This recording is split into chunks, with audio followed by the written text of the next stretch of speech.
Soybean उत्पादन आणि भावांची वर्तमान परिस्थिती सप्टेंबर 2025. नमस्कार. महाराष्ट्र अपडेट तुमच्या व्हिडिओमधील माहिती अत्यंत उपयुक्त आणि वास्तववादी आहे.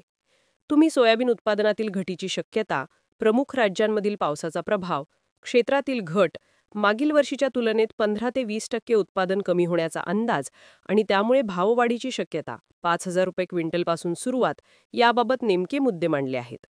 मी यावर सविस्तर विश्लेषण एका विस्तृत परिच्छेदात मांडतो. तुमच्या माहितीला अपडेटेड डेटा, सरकारी आणि खासगी संस्थांच्या अहवालांवर आधारित, काहीही कापून किंवा बदल न करता. चित्र अधिक स्पष्ट करण्यासाठी मी नवीन आकडेवारी आणि विश्लेषण समाविष्ट करतो. चला सुरुवात करूया. यावर्षी 2025 खरीप हंगाम सोयाबीन उत्पादनात 15 ते 20% घट अपेक्षित आहे.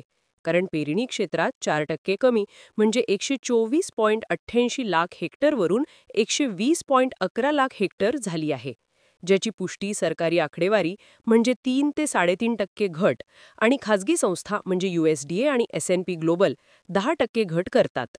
शेतकरी मका आणि ऊसासारख्या पर्यायी पिकांकडे वळले कारण त्यांना चांगले भाव मिळाले.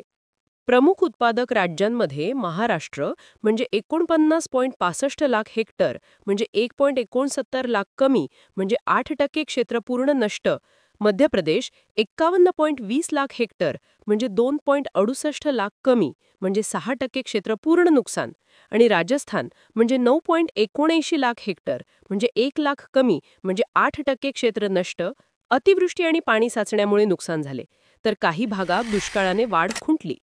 कर्नाटक आणि तेलंगणातही 6 ते 10% क्षेत्र घटले, एकूण 5.67 लाख हेक्टर कमी पेरा नोंदवला गेला.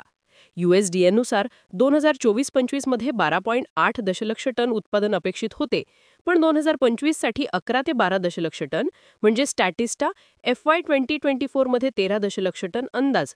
मागील वर्षीचा साठा 300 दशलक्ष बुशेल्स कमी असल्याने पुरवठा आणखी घटेल.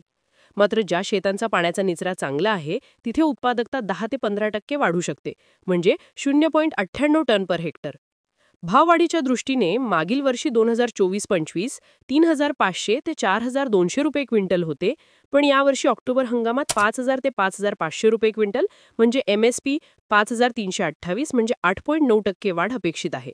कारण पुरवठा कमी आहे आणि मागणी तेल, पशुखाद्य निर्यात स्थिर आहे. जागतिक बाजारात ब्राझील, अर्जेंटिनाचा रेकॉर्ड उत्पादन म्हणजे 144